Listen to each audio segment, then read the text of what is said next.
In this video, I'm going to explain how your mother affects your femininity and your feminine energy in general. Hi, my name is Apoorva.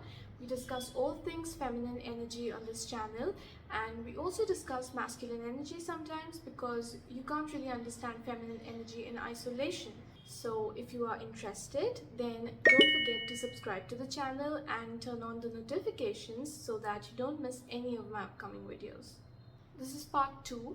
So if you haven't watched the first part, then you can find the link in the description box below. Your perception of and your relationship with the feminine since childhood gets shaped by the society, your parents, as well as the dynamic between your parents. If you have grown up in a society and a family where your mother was considered inferior to or weaker than your father because she is a woman, then it is natural for you to not want to be like your mother. And it is not just about how others view your mother. Her own perception of her femininity and her feminine traits influence how you view your own femininity. How does she relate to her femininity? Is she comfortable expressing her feminine traits? For example, how does she walk? How does she sit? Is she comfortable when she gets people's attention? You can easily tell if your mother is not very feminine. If she is not embodying her feminine energy, then the question arises, why is that so? Just like your relationship with your femininity was shaped in your childhood, her relationship with hers was shaped in her childhood. What was her relationship like with your grandmother? Was your grandmother a feminine role model? Maybe your grandmother wasn't really in her masculine energy, but it is very possible that she was in her wounded feminine energy. Your grandmother's childhood and her youth must have been spent in a society which was very different from present-day society. Maybe she believed and still believes that women are inferior to men and that they should be submissive and docile. So if your mom had a mother like that growing up, then it is possible that she was made to feel that she was inferior to men because she is a woman. And so maybe she wanted to feel good enough by embodying her masculine energy and avoiding being more feminine. And some of us might have grandmothers who themselves are more in their masculine. And so even in that case, your mother did not have a healthy feminine role model. So if your mother prefers you to embody your masculine energy and she doesn't really encourage you to express your femininity, that is because she really loves you and she does not want you to suffer the way she has. She wants what is best for you, but what she considers best is rooted in her fears and her sense of inferiority as a woman. Also, I don't know if you know this, but when your mother was in your grandmother's womb, she already had her ovaries. A part of you was also there in your grandmother's womb, which means that your grandmother's trauma has also been passed down to you. Your mother also influences your beliefs with respect to your appearance and aging. Most women want to look young and pretty, but we need to ask ourselves why we want that. Is it because we feel that if we don't look young and pretty, then we would be abandoned or rejected by society and by our partners? Do we seek others' validation so that we can feel enough? Is our self-worth based on how we look? Just because your mother has been operating from a place of fear and has been trying to please others so that she can feel loved, it doesn't mean that you have to do the same. Aging is beautiful. You are not meant to look the same all your life. Change is the only constant.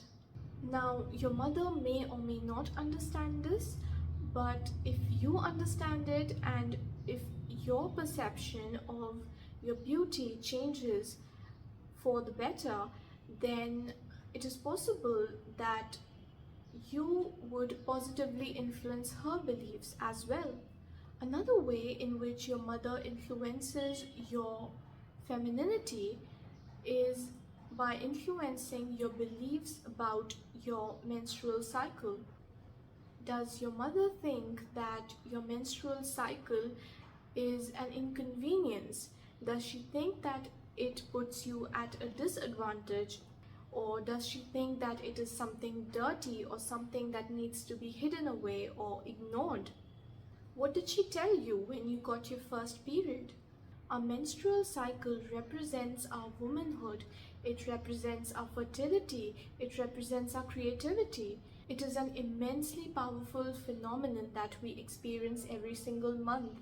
So, if you were not taught to treat it with reverence and to honor it and to feel grateful that you get to represent nature in this way, then it affected your relationship with your femininity in a negative way.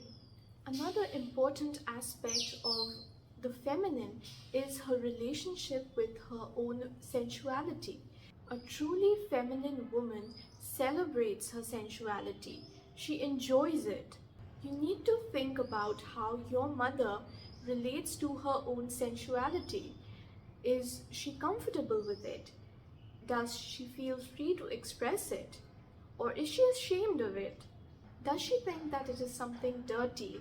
Does she think that it is something that women from good families should avoid or suppress? It is very common in our society to have our mothers tell us that girls from good families don't do X, Y, or Z. So when you express your sensuality through the way you dress or just the way you behave in general, does your mother shame you for that?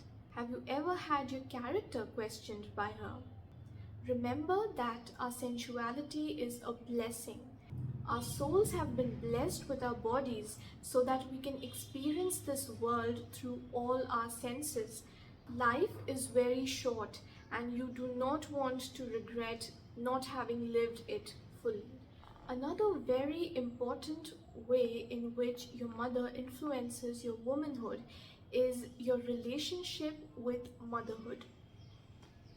Now, you may or may not want to be a mother, which is completely fine, it is your decision.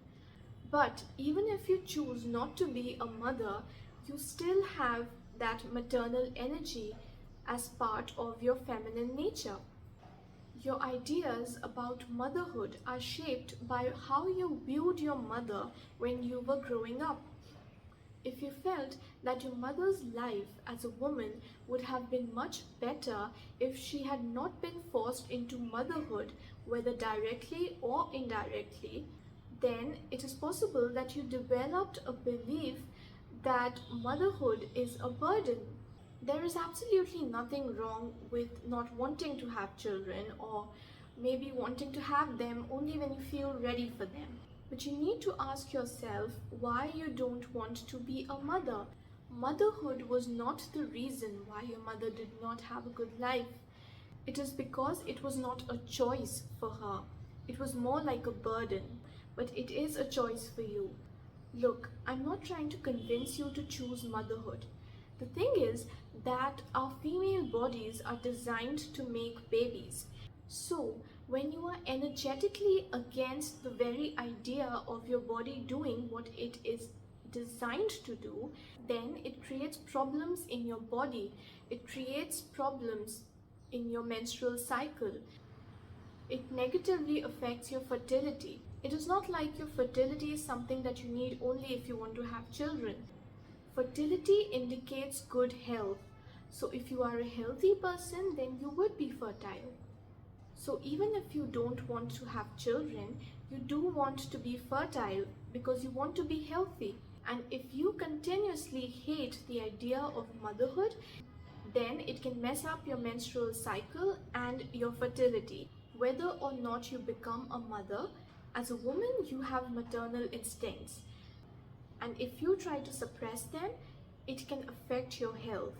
I say this from experience because I used to hate the idea of motherhood for the longest time.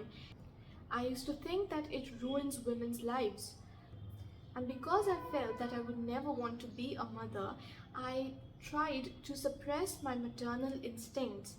So if I saw a child or a baby, then I would avoid being affectionate with them.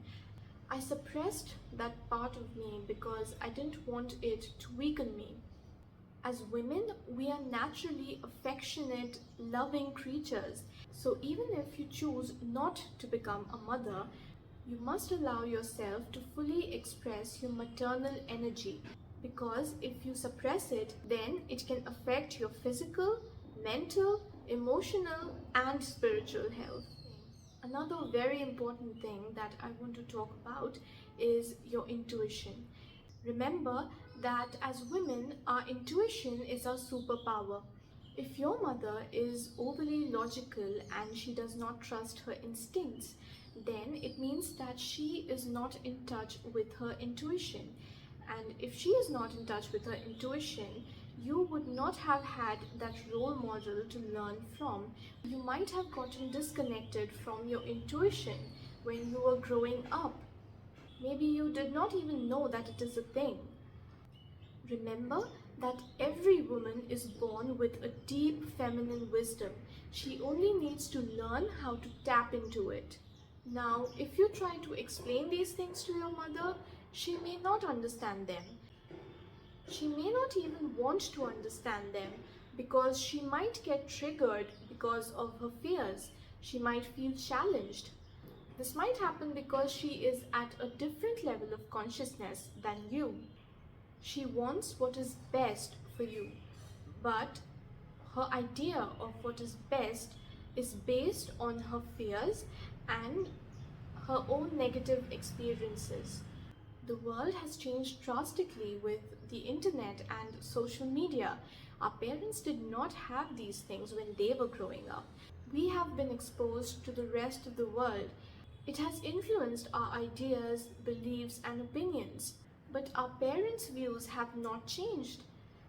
They are still very rooted in tradition. We have evolved at a very fast pace, but they haven't. So, from your mother's point of view, she has probably been a much better mother to you than her mother was to her. It is likely that your mother would not understand your perspective, however much you try to explain it to her. We can choose to agree to disagree. But if your mother and your parents in general try to push you to do things the way they want you to do them, then you need to have boundaries. You need to put your foot down. And this does not need to create conflict. You can do this with love.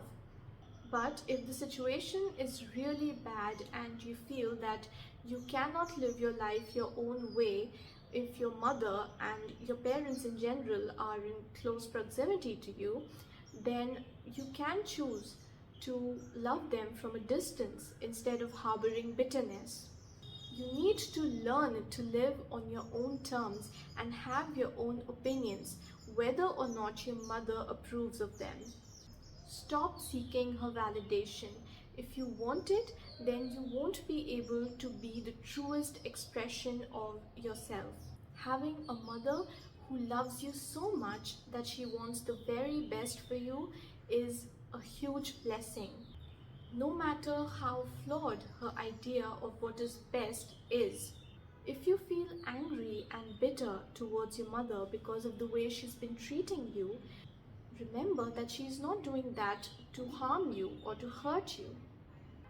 I do believe that we should learn to forgive our mothers and fathers for our own sake, but we should not do this by bypassing our anger and our bitterness. It is very important to lean into your anger. It is very important to feel those feelings. If you want to forgive your mother because you love her, then you need to first clearly see what it is that you need to forgive her for. You need to think about the ways in which she has hurt you or has been hurting you since childhood. Healing your relationship with your mother helps you to heal your feminine energy. And it is better if you can heal it while she is still there with you. So, if your mother's views and behavior do not change, you can still love her as she is while having proper boundaries and choosing to be your own woman unapologetically. I hope you found the video helpful. If you did, then give it a big thumbs up and share it with all your friends. Also, subscribe to the channel. And other than that, thanks for watching, and I will see you in the next video.